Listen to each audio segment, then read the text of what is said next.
Welcome to the stage, Tim Chase, the moderator for this session.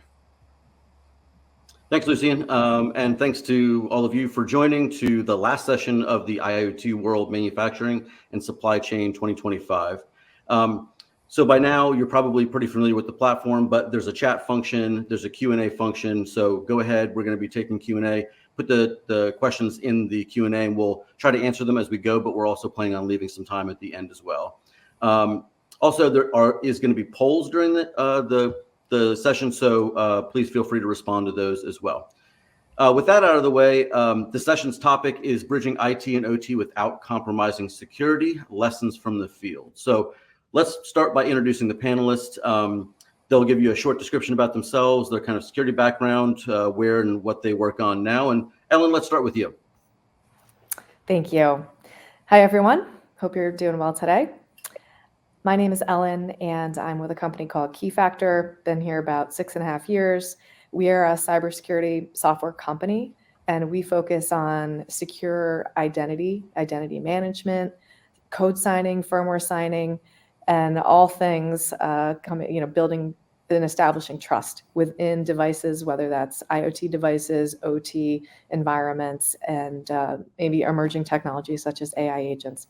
So those are a bit of the things that I do here at the company, and I'm looking forward to the discussion today. Excellent. Thanks, Ellen. Jay, how about you next? Hi, Tim. Hi, everyone. My name is Jay Abdallah. It's a pleasure to be here with you today. I'm with Schneider Electric, and I'm based in Dubai, although I'm here in Boston. I've been here for about a year.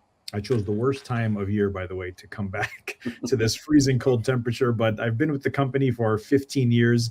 My background has always been enterprise security, emergency response, and I currently lead the Global Cybersecurity Solutions Organization. It's a pleasure to be here with you today. Thanks, Rob. Vaibhav, how about you? Thank you, Tim. Hello, everyone. My name is Vaibhav Sharma, and I've been working with Tufsud, which is one of the TIC industry, where I've been working from last 20 years in this. And I've been based out in India, recently moved from Germany. It was kind of a shift for me to work actually for the OT directions to explore more business opportunities overall, and where I can see how this global shift happening in this same topic we are going to discuss today. That's about me. Thank you so much. And Rob? Yeah, thank you. Rob Putman. I'm with ABB. I work in our process automation business area, we call it, and I lead our cybersecurity products and services business line. Been with ABB about 6 years now, and had my start of career with Sony PlayStation way back in the day, and was in Silicon Valley at various brands. My basic perspective on cybersecurity, and I'm excited to unpack this with the other panelists and few questions, is cybersecurity is a design requirement from the start. If you don't plan and consider cybersecurity in your design, your deployment, et cetera, then you're always going back and looking backward to backfill it. So excited to be here today, and thank you for having me. Excellent. Thanks, Rob. I'm Tim Chase. I'm the Director of Manufacturing ISAC. I've spent the last decade, a little over, supporting several different critical infrastructures in their ISACs, and have the pleasure of serving as the moderator for this panel, which I'm really excited about. And we'll go ahead and just jump right in. Let's start off with some level setting about the manufacturing sector and what that looks like in the field. So Vaibhav, you have a good view of what cybersecurity trends in the OT space look like. Can you give us a few that stand out to you? Sure. Thank you for this opportunity to address this critical ocean, I would say. Concerning in industrial cybersecurity part, with the landscape we are standing in 2025 and entering 26, I would say the first foremost part is how the escalation of these ransomware targeted attacks in OT environment is keep on increasing. If you see from last 4 years, it's been keep on increasing with the ratio where it is targeting last 4 years, the consecutive, I would say approx 70% on average, the previous attack to next year getting increased every time, which is particularly alarming in that ransomware groups targeting attack to OT. That was one of the trend we seen last year, and demonstrating that our adversarial, especially where have recognition to operational technology, potential for these product environment is really increasing. If I take the second in the same how this trend is moving, AI powered defense and offense is coming up in this area, especially in where we are witnessing that it is kind of a dual edged sword. Especially AI is not going to innovate something, it's disrupting the flow of the work, how the design is improved. But when we apply in such a critical systems where production is paramount to be always available, analyzing the traffics on the real time and changing the anomalies and the pattern of attack, these tools play a vital role. And definitely this trend is increasing how these offensives, red team and blue team, start using these tools.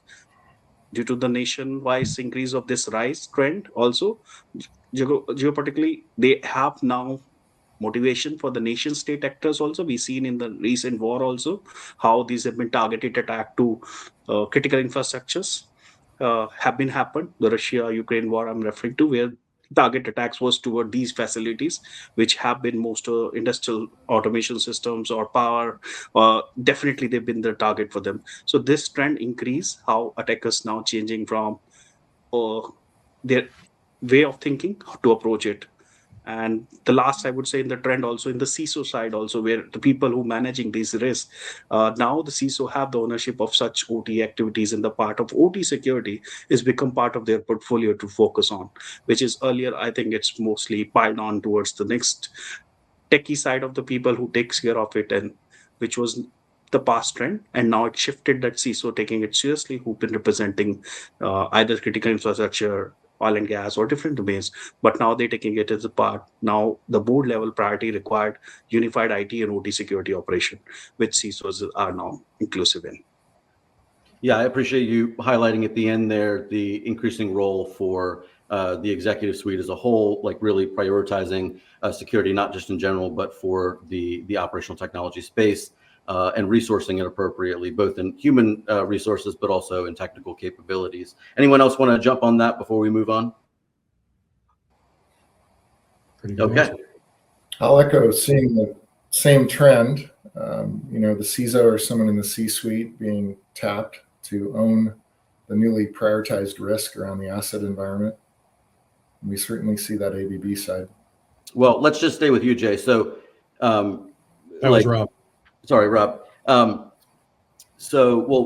Jay, let's go to you. So Schneider operates at the intersection sort of with IT and OT across critical infrastructures. From your perspective, what are the biggest challenges organizations face when bringing these environments securely, and how does Schneider approach helping across those challenges? So that's a great question, right? And we've been facing this kind of challenge, question, concern, whether or not it's a priority for the past 15 years. I think the biggest challenge really in, first of all, identifying these two environments and then subsequently designing security architectures and infrastructures that make sense is recognizing the fact that these two operate on two completely separate clocks, right? IT prioritizes speed and agility. OT is obviously more focused on uptime and safety. So there's a real gap here when it comes to certain security controls like identity and access management, network segmentation, especially when you're operating in environments that have more than one vendor. It's quite rare nowadays that you'll see one operating platform running with one vendor, right? They're going to have one emergency shutdown system, one distributed control, a set of PLCs, perhaps vibration monitoring systems in some cases from multiple vendors. So when you combine that with the fact that we're also talking about some legacy devices, most of which are going to have completely unmanaged credentials, they really struggle with visibility. So it's not just visibility in terms of inventory, which is typically what you're seeing on the IT side. Here, we're trying to understand the operational and the process specific impact. So we've seen how some of these unclear boundaries have had a major disruption. I think some recent examples are the Colonial Pipeline, Jaguar Land Rover. What we do to mitigate these challenges at Schneider Electric is we use what's called an OT first 4-pillar security framework. And it starts with the products that we develop. We embed security into all of our products. We have specific secure development life cycles that have to be followed, along with vulnerability analysis and checks along the way to make sure that we're keeping up with all of those vulnerabilities and identifying them transparently to our customers. But then one step beyond the product level, it goes into the prioritization of the security controls at site, right? So we're looking at building a framework that is based upon operational consequence rather than just generic, vulnerability counts. So we've proven this approach. We're not just throwing darts at a wall. We've proven it by not only considering it for our own factories, but actually using those same security controls and our managed security program throughout our 180 plus digital factories around the world, which has continuous monitoring, continuous governance checksums, and making sure really that we're using that same life cycle that we consider for our customers first internally to vet it and make sure that it works from an OT perspective. And then, of course, we provide that as a major value for our customers as well. Yeah, I really want to pick up on a piece that you talked about, which I think is important, which is you have an overarching framework, but it's the ability to be able to customize that per site, per plant. And that is especially true for manufacturing, because while there's some differentiators, most electric or oil and gas refinery plants look basically the same, but manufacturing can be wildly different across plants and lines. So appreciate that. Anyone else want to pick up on that before we move on?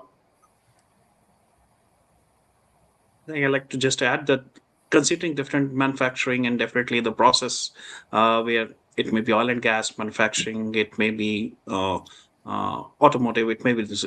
Overall, in the OT, I agree with my fellow speakers that yes, this is something more towards the reality, how this shift has been happening, and especially the frameworks which are given, how they adopted is more critical and important.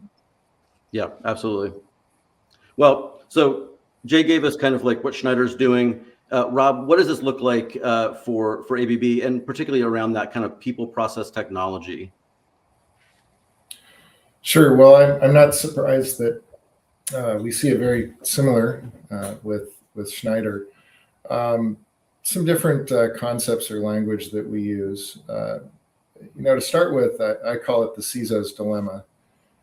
We've seen it with our own CISO and the desire of leadership to say, well, look, we don't have a program or governance. We don't know what our exposure is in ABB manufacturing. CISO, we'd like you to take this over. And the challenge is at the kind of scale that we're talking about, in particular with Schneider and ABB, is, any given point during the fiscal year, you can have upwards of, I just heard 180, it can be around 400 for us at ABB, facilities that are developing manufacturing product for us. So similarly, we go back to what we call a secure reference architecture, and that's how do you bring the best practices and thinking, model that oftentimes in the regulatory mandates that may be in place for a given region or country, and come up with the best approach to assure availability, assure safety, and consider resilience in the event of something happening. So very similarly, I think one of the challenges we have given the scale is oftentimes the collection and assessment of an inventory can be tough. I've seen tooling approaches which should yield gains in efficiency that don't, because it takes more time to deploy it than you actually get benefit from. Some customers lamenting we could have been done months ago. We just did it with a guy and a spreadsheet. So there are some interesting challenges. I also like what Jay said about, hybrid environments. This is just a reality and life cycle. These are some of the things that differ greatly from the IT side, where you've got much shorter life cycles around kit and things like that. And so that's a challenge. How do you bring the design requirements, the foundational security controls into these environments that will cover as much of the scope of inventory as possible? So not to raise more problems than solutions there.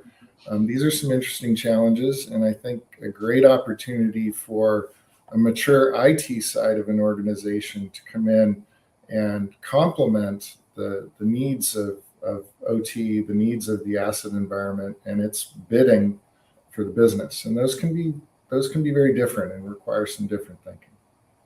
Yeah, no, I see that every single day, where organizations are going through, and not only are they realizing that, cybersecurity is important, security for the OT space is important, are adding a lot more network connections for all kinds of reasons.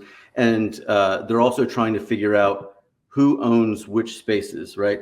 And some of that gets down to defining, like, where does IT stop and OT start, like those spaces. So this is the perfect segue actually to Ellen. So we've heard sort of how the IT process perspective, this is taking place, and but most of the real danger lurks in those seams, right? Sort of between that IT and OT. One of the things that I see from manufacturing victims, that there's no actual intrusion into the OT network per se, but that remote access is a culprit, or dependent IT information into a space is a culprit.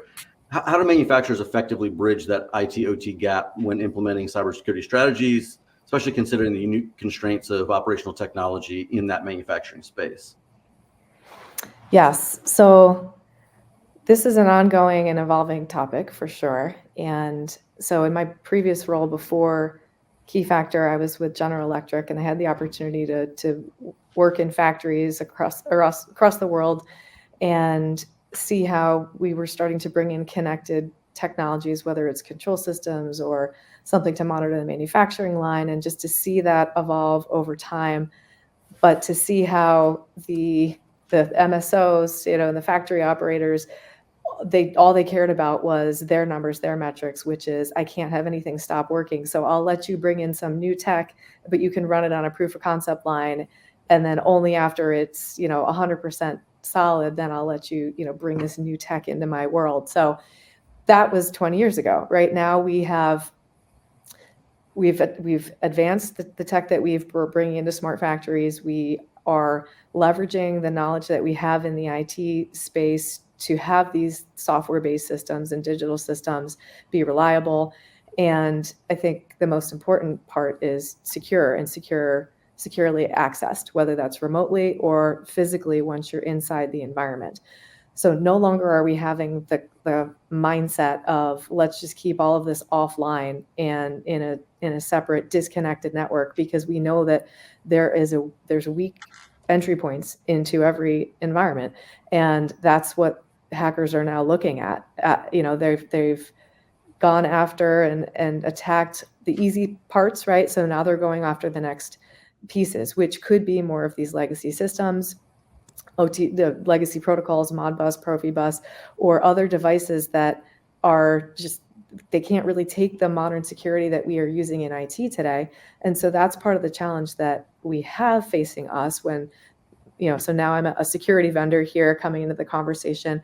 How do we help our customers understand and build a strong foundation around security in their OT environments, where, again, it does start with discovery, knowing what devices you have, categorizing them, and then coming up with a framework of how you're going to be able to segment, connect to, trust, and be able to build out a framework that is going to keep your business goals up front, which is, no attacks, no downtime, no, loss of data, really.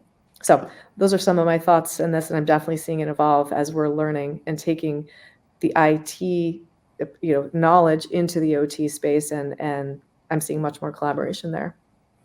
Yeah, absolutely. And I think that that's the right way to try to sell it from the business perspective, to explain what the business consequence looks like if of inaction as well. Anyone else have any thoughts on that before we move on to our first poll? Okay. Well, the first poll should be coming up for people is your organization engaged in some kind of digital transformation / modernization of your existing operational environments? Just a really quick yes or no, kind of give us a feel for who's on the call and where you're going with your own programs. So you can go ahead and click on that, and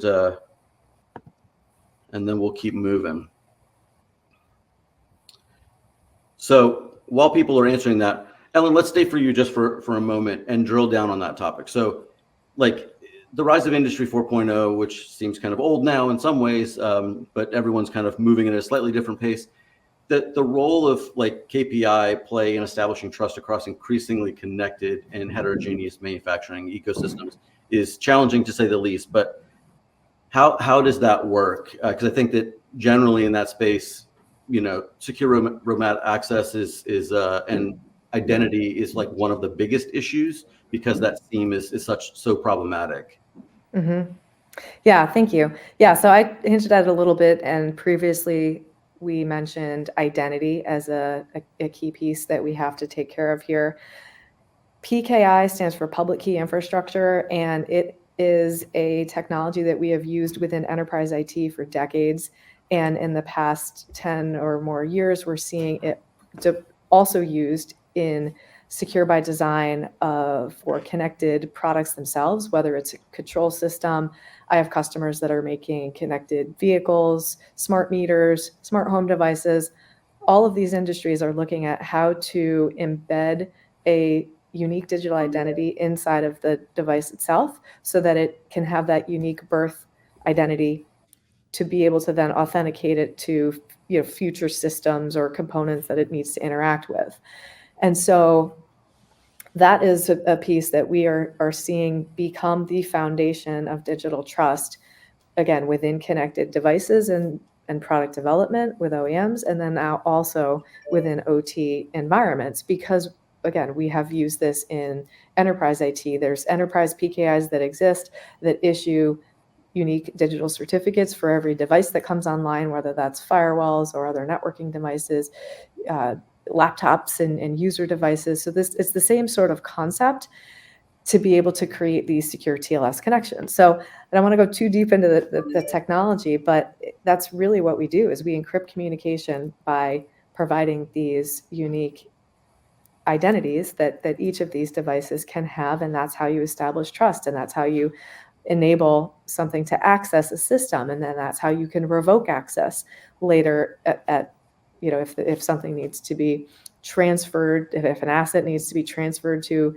a different facility or you are decommissioning it. So these are some of it's just a very basic technology that we can use for establishing trust. And I think that I'm seeing that more and more adopted because it is just a solid way to keep track of identity and access for these devices. Yeah, agree. And I mean, obviously the technology can be applied. It's interesting because on the IT side, we're watching kind of the time of each certificate going down and down and down and down.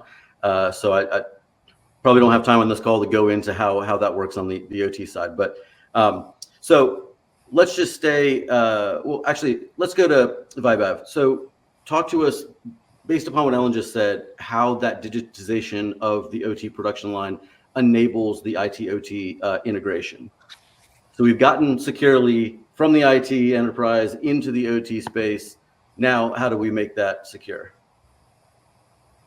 So I would take it this way, that the impact of this digitalization when it happening in OT IT, mostly these convergence and integrations is creating both opportunity and critical vulnerabilities put together.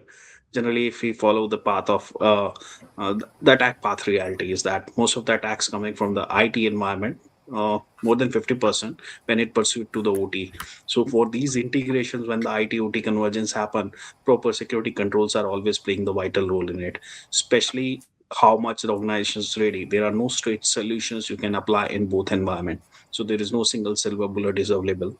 But yes, some solutions are available which can be applied in a way that structuring of the network segmentation is quite important there, where you hosting those solutions which require a constant access to from the IT side for gathering the information, and how the OT perceive it, logging those requirements of information, kind of historian, kind of OPC who tracking keep on all the tracks, and they have to fetch these ERPs, CRM tools, getting these all data in there.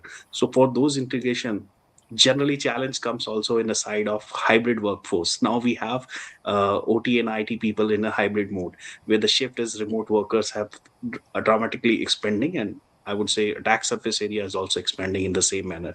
So if we are strengthening the security in the OT side, these organizations who have people who work in both environment gaining them remote access, definitely the solution we mentioned about PKI is very valid in how they've been enabled in the OT environment. Some services, I believe, ABB Schneider also have remote diagnostic services, which is kind of integration from coming up from the IT side to enabling the OT to remotely managing certain diagnostic being OEMs. And this would be, I would say, the convergence laid foundation how the security embedded in, especially network segmentation, which I referred earlier. I would refer how now previously we using the frameworks from OT side, standard like 62443s, Purdue models. Now those network segmentation evolved to the zero trust architecture, which have been also adopted methodology in IT. So both integrations creating a opportunity for us in kind of a sense of security, where misconception of IT security controls, which directly can be applied in OT, is nowhere now been seen. People and I would say leaders have evolved in that direction. They now see the solutions have to be specific in the OT side, which cater the need of critical infrastructure or either need of the process, which OT wants under CIA trade, I would say availability always kind of model. Yeah, you just almost in passing throughout that ERP thing, but at the ISAC, we have been spending a lot of time looking at some of those vulnerabilities that are coming in from those dependent IT systems that really have the greatest impact on being able to kind of cripple OT environments, even if there's no actual intrusion into the OT space. So this is a natural segue. Jay, as that IT-OT convergence accelerates, risk management becomes more complex. At least from my perspective, I think that a lot of manufacturers that have operational oversight over those manufacturing sites, they view their risk in a somewhat dated fashion, where they're looking at some of their historic architectures, and they're not necessarily understanding that their systems look a lot more different, and that their risk profile has gone up. How do you help educate them around that? And what are Schneider's like tools and solutions, consulting, OEM package solutions, managed security services, in order to help them to do that? I mean, it's all of the above, right? So I think as convergence demands grow, and you've got the introduction of modernization and digital solutions, especially now with artificial intelligence and machine learning, the waves that we're riding on now are quite substantial. And we're going to see these types of digital technologies, digital twin technologies coming into the OT world a lot more rapidly and a lot more frequently. So our risk envelope will continue to grow, and managing it, of course, becomes super important. So what we do is we don't always start with just technology controls. We're going to talk about technology controls in just a minute, but it really does require a strategy that is grounded with a specific focus on process safety, right? That's the industry that we're in. So when we have process safety, a specific operational context, and of course the regulatory alignment, right? In some cases, we're talking about law, the legal framework that's required. We deal with some customers in certain regions or territories based on the industry vertical that they're in, that have to abide by certain compliance mandates. In some cases, they're even company specific, driven by IT in some cases. So we consider all of this when we approach our customers with our advisory services. And this really starts the conversation in understanding what is the current state and what is our desired future state. But the future state isn't just a report. It actually provides a framework and a roadmap for where they need to go and where they should go. Now, eventually, obviously, the conversation does get down into technical security control. So we've been doing this now, operational technology specific, for 15 years. And that track record has kind of helped us to understand what actually works and what do customers want, what has quantifiable risk mitigation results. And we've packaged them into solutions. And those solutions now, we give them to our customers either directly, they can install them themselves, we can do that installation for them, but obviously perhaps sometimes with some guidance. But the focus here from a security controls perspective usually starts with network segmentation, vendor specific, process specific, in some cases geographical requirements. So once we understand what the network architecture looks like and we've provided them with that segmentation, we focus on protection controls and recovery strategies. We want to make sure that these processes are aligned with the technical security controls and the organization, the customer's end use strategy case, but they have to be tailored for use inside of OT frameworks, right? Inside of OT environments. So the maintenance constraints here become very important. Wrap this up eventually, and Rob even alluded this before when we talked about the lifecycle solutions. We're big fans of managed security, and that's why we launched our managed security practice about a year and a half ago with 3 global facilities around the world. But we don't just have eyes on glass, right? This is really about strengthening resilience. We provide that threat-informed monitoring with super quick, contextualized response that has a linear relationship to operational efficiency. This is really where you can start to prioritize your alerts based on what kind of potential operational impact it could have. And the model works because it's rooted in a deep understanding of industrial environments, and we always make sure that we keep business continuity in first place. That's perfect. So Rob, what was mentioned there was this usually starts with network segmentation. So next question for you is, this historically has been a little bit controversial. I think that that's changing now, but in the past, inbound, outbound connectivity was seen as security negative. How is that changing, from a perspective around security? Well, one of the gifts that came out of the COVID time was the undeniable need for remote connectivity and management, if you can call that a gift out of COVID. It was a forcing function, right? Which is often, a change factor that will drive change in the market. So we've seen a lot more adoption and appreciation for remote access and remote management.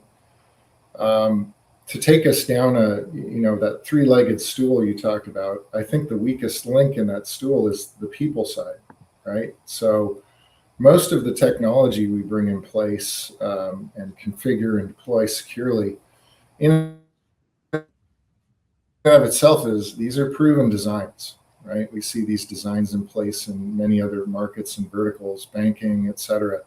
Again, I'm going to go back to well-proven designs.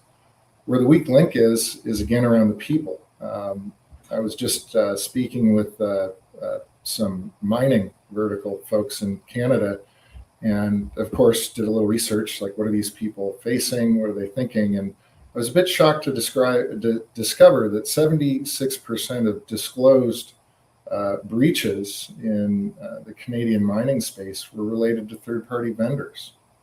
So that screams people problem there. And so way back in the day in the SIEM side of things, we used to talk about user behavioral analytics.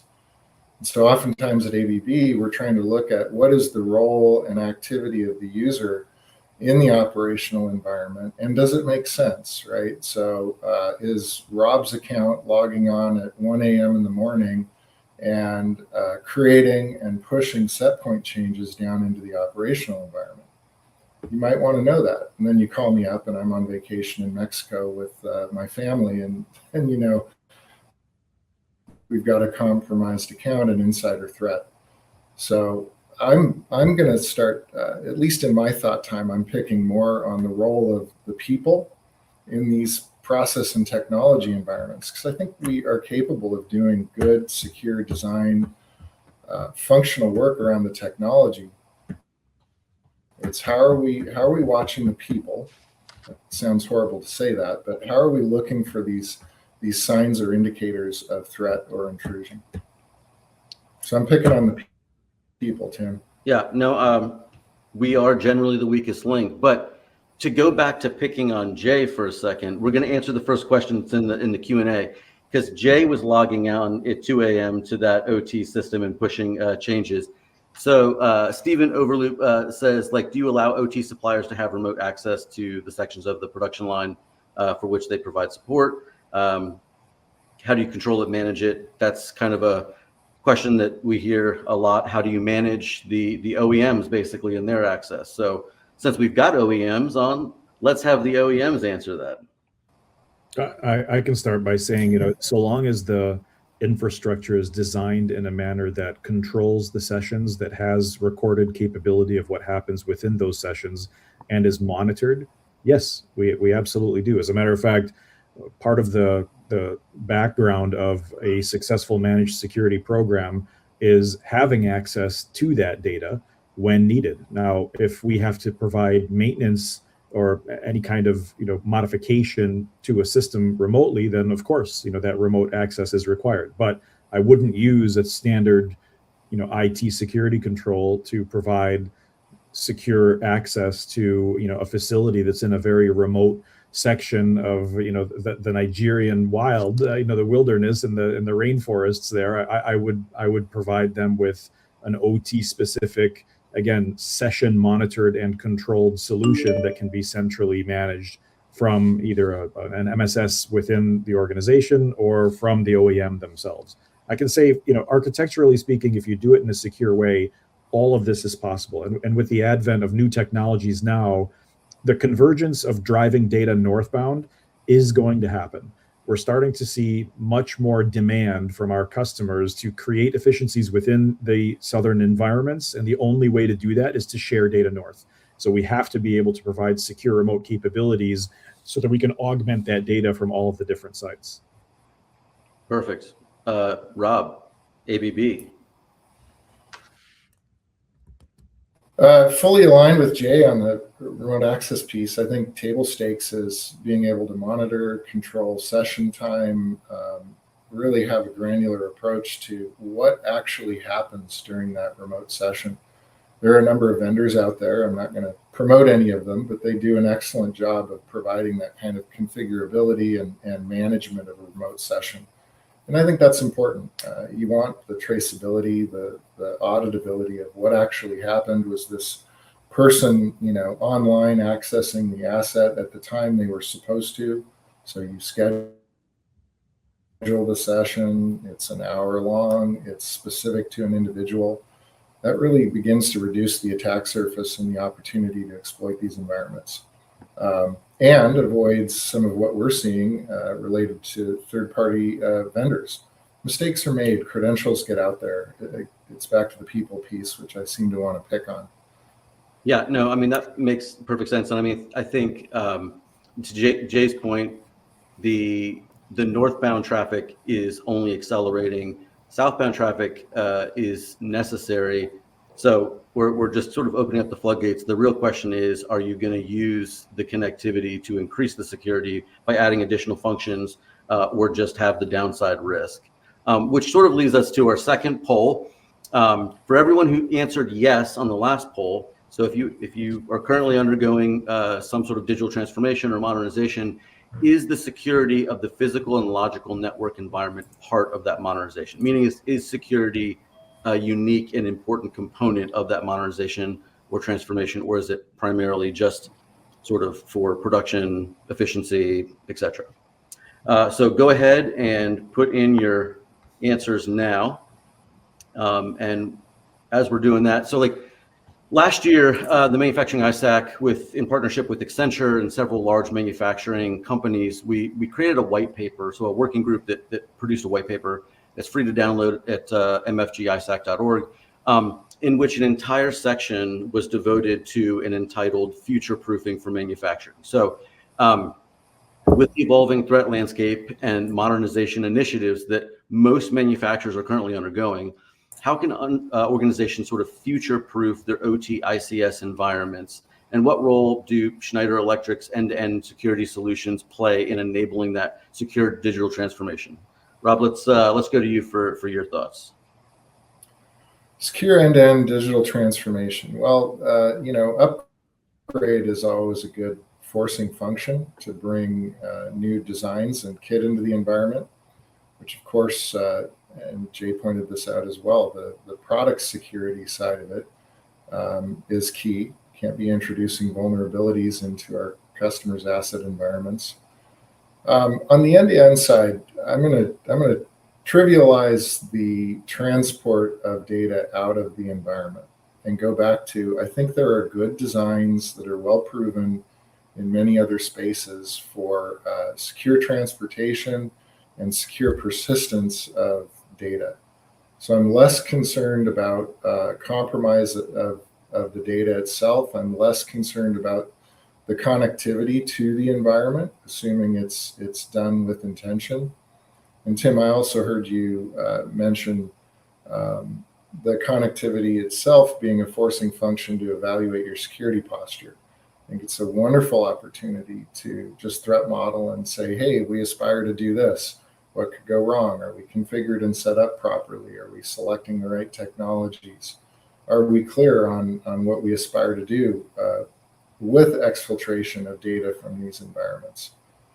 Perhaps another mistake I see sometimes with exfiltration of data is, people just want it all. And I think there can and should be an intentionality and understanding of the underlying data and what you need to use it for. Yeah. Jay, you want to just putting it all in the cloud is inefficient at many levels. Jay, you want to add anything to that? Spot on. I think between those two answers, that's the reality of it.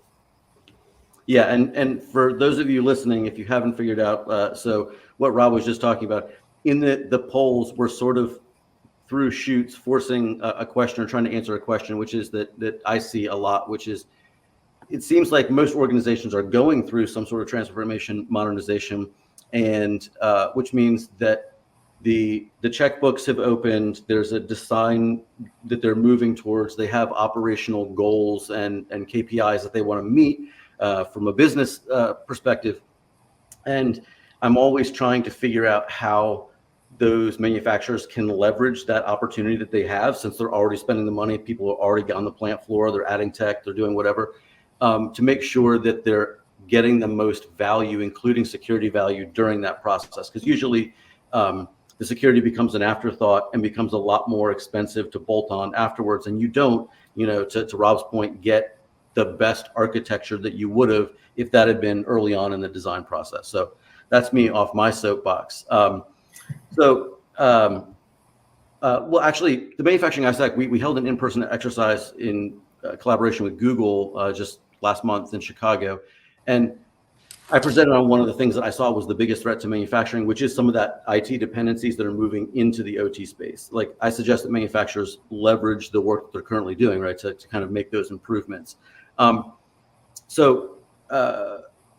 think maybe like we can talk a little bit about automation control lifecycle, since that's kind of what we're talking about now. I don't know. Anyone can jump in. I think that multiple people probably have some thoughts around this. What does that life cycle look like? Can we address modernization without addressing the life cycle as part of that process?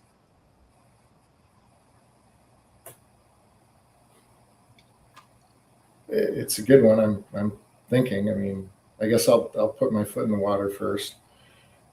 Life cycle and modernization go hand in hand. One of the challenges is, I think we see around life cycle about a 7 to 8 year, perhaps longer run before an upgrade occurs, which means then that you hand in hand with the upgrade don't have the opportunity to bring in different technologies and upgrades. So that's one of the big differences I see between IT and OT, is that we've got much longer life cycles around similar things, like take an operating system, for example, that present challenges and leave vulnerabilities in place. But part of what I like about our line of business, security, is that security is becoming a forcing function for upgrade and modernization. So if a customer is sitting here saying, hey, we've been thinking about this for a while, we've got concerns around security, it's a wonderful opportunity to combine both actions. Yeah, and you can't do one without the other, right? Right. I don't believe there's such a goal to be achieved that includes digital solutions, brand new tech, a completely modern infrastructure, without considering security as the underlying framework. It's got to be there. This wasn't a topic of discussion 15, 20 years ago, but it's certainly top of mind now. And that's without all of the regulatory requirements and the risk reduction and the operational efficiency that comes along with benefits of, implementing secure architectures. just the foundational element. That's why these days it's a lot easier for me to have these discussions at the board level than it used to be, just because of that necessity, that specific connection between our world and these new technologies and modernization controls that are available to create more efficiencies. Well, Jay, I've got a question for Ellen on those regulatory and compliance issues. But maybe before we jump off this, since we have talked a fair amount about people being the problem, and I'm going to expand that, or maybe narrow that down to maybe executive teams being the problem, or at least something that has to be overcome to get to sometimes better decisions. Is it been difficult to change their perspective around life cycle? Because when they're looking at the operational technology space, their reference point is 10 to 30 years as a life cycle, right? But as we're talking about new enabling technologies, they have far more of an IT life cycle than an OT life cycle. How do you square that circle for them to understand and build that into their plans? That question for me? Anybody, sure. I'll start by saying I don't think it's as difficult as it used to be. These types of conversations now are just based on education and awareness, really, and they're just as informed as anybody else operating within the plant or the manufacturing facility. They're reading the same news, they're seeing the same outages, they're seeing the same business and people impact. So the conversation is not as difficult as it used to be. The expectation is still there in terms of longevity, and the demand for modernization. But the reality is today, it's a much easier buy-in from a security perspective, so long as it doesn't break the bank, right? You also have to weigh the challenges when it comes to the budget situation. But I still believe that today, even when you look at the cost of protecting a new modern digital infrastructure versus not doing it, the reality is that there's so much embedded technology today that it doesn't make that much more of a difference. And then, of course, all you have to highlight is the value differentiation. And typically, for the most part, for at least from my discussions that I've had with customers, with our own board, the value is there, and it just makes perfect sense to continue moving in that direction. Yeah. Anyone else want to jump in on that before we move on? I'd like to add a few points on the life cycle part of it. Considering in operational technology, we see definitely a trend that building up that particular infrastructure will take itself a long time. It will not be a short term, or I would say, scalable capability like in IT, but where in operational technologies, building the plant of any even the medium-sized plants takes a year when it build up and come up. The technology which applied in it stays longer than the duration on the IT side we generally see. So the duration which comes between 10 to 15 plus years, which in operational technology, it's also linked with the how the infrastructure been built up and takes time. It's not about how to replace them quickly. Definitely, it's more towards when they run for a long period, and it's difficult to take a call that can you replace the technology which is running fine for you. And that's always a boardroom discussion call by the top management when they have to be convinced by the security teams or have to be challenged by the CISOs that the technologies are outdated and they say the functionality is still working the way we want in the process. It's more about how they see from through the glass of security to it, that how we can work around with the technology which have been there. I've seen the plants who've been there for 20-30 years, but the security is paramount there, who applied security to even the legacy systems. Seeing that how they follow the defense in depth approach, secure their critical infrastructure in certain strategy pieces, applied the framework like I think Jay mentioned already about the regulatory compliance, and to work in the same segment. We always, when we go for audits, we always see that how they apply the security controls, despite of the technology is either end of life or how long it has been there. So meeting those new regulatory requirements also helping to define workarounds for such legacy or old systems which are being there for 20 years.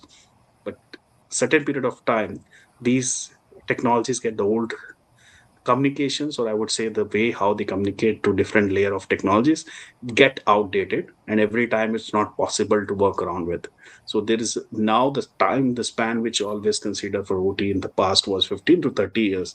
it's little bit getting shorter. You see that after every 10 year and 15 years, they're also thinking about replacing certain system, considering the workarounds are not available. Small example, even the outdated Windows. Now we have seen 5 year back Windows 7 still in the plants, but now they are replacing because now there is no workaround to fix certain issues. So that's how the life cycle impact I'm seeing in the board level, it changing the mindset. Yeah, no, that makes perfect sense. So many of the manufacturing ISAC member companies are global companies, and they've got factories and customers around the world. I was just having a discussion with 3M about this.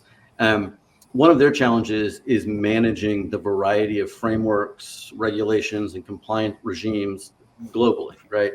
And all the things that come from that. So the discussion with 3M had to do with audits, right? How many audits is enough audits for all the regimes? So, Ellen, how are the evolving global regulations or frameworks, 62443, EU's NS2, the Cyber Resilience Act, maybe in 2026 we'll get CERCIA. A lot of manufacturers now are falling into DFAR/CMMC compliance. How are they shaping the way that manufacturers are approaching digital identity and cybersecurity? Yes, thank you. So this is something that we have been tracking and following and talking to our customers about, because in some cases they are using some of these frameworks to their competitive advantage to say that their products are certified or they meet these requirements, which, for example, IEC 62443 mandating strong identity verification, encrypted channels, secure software, patching, secure firmware signing, over-the-air update verification. All of these things are written into pieces of these frameworks. The Cyber Resilience Act, which impacts device manufacturers that are developing product and selling into Europe, helps and going back to the security by design concept of embedding security from the start with a product that then goes into an overall system. So we are seeing these frameworks being taken seriously, providing really good guidance, and being implemented into the OEM space. So a couple things I would add on to that is, if you are a operator and you are going through an RFQ process for a new vendor that you want to onboard, make security a condition of doing business with you, not an afterthought. Ask them about the cyber requirements, ask them for full visibility into SBOM, understand their vulnerability disclosures. What's the policy for patch management if you're buying a tool and there's an HMI in it that has Windows? Who's responsible for updating that OS, for patching that OS? Back to the how do we give access to a third-party provider after the fact to be able to manage now these digital pieces. So I honestly think it's joint life cycle risk management and responsibility between an OEM and a supplier. But as an operator, really level up your requirements and requests and demands of the OEMs, and especially, for example, Schneider and ABB here, they're very world-class, high caliber providers, and they are already thinking about this and helping to teach the rest of us how to do it. So I feel like as a community, we're going in the right direction, and these frameworks are helping us to align that. Thank you for that. Thank you. Yeah, and I think that on the framework side, one of the things that I'm always trying to work through, discuss with members is with that enabling technology, whether that's an OEM or a third party that's providing secure remote access and identity management, is really trying to figure out how the frameworks and compliance regimes align so that you're not duplicating effort. Like, this applies and checks this box here, is technically compliant in this area. Are you seeing a lot of success in that? Or is it still kind of reinventing the wheel each time? Well, Ellen first. So I don't think it's reinventing the wheel each time. I think we're learning from what works. I would say I've seen it's a phased approach. So some manufacturers are implementing just initial supply chain management system frameworks based on 800-53, for example, starting with that, and at least having a framework to then start building. So even if you haven't done that yet, I don't think you're late to the game. It's something that you can start by at least having a document and a policy and just looking at what in 62443 has been outlined in terms of best practices around the SCMS and, supply chain requirements. So I do see people implementing that and starting from there. Perfect. Any other thoughts before we move on? I'd like to add just related to compliance. I also see I agree on it that people now have been implementing it and being part of audit TIC industry. We see also that people move towards a shift is, I think 5 years back when we have to look for OEMs who have certified system like from IC 62443 that what is their security level itself of a device, and that have been changed shift. Now you have now multiple options, organization adopting when they taking their procurements, they having the solutions or assets which are security being defined or already been certified, and which helping them to have at least a level of security being there in the plants. And especially for the critical infrastructure, this have been now compliance in many of the geographical I would say different regions. If you see, US already have been fine in NERC and SIP in US and these regions, which is way back when any of the other industry never been picked it up. They have already picked it up from NERC in the power sector. Now we see the shift in European regions also. They already have this thing from last 7 years, but now same side South Asia regions, now they putting them in a regulation. When you're procuring for critical infrastructure, any devices, such devices come from certified by X standard framework so that they're using it.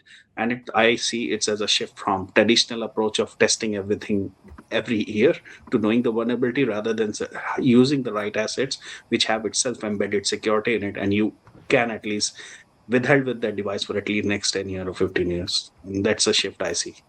Yeah, and I would add to that I was at a conference where, and I'm not going to reveal the OEM or the specific person who said this, but what they said was when it comes to additional security around ICS devices and 62443 compliance and everything, they said it's fine for us to make them, but we're businesses with business demand signals, so you need to buy them.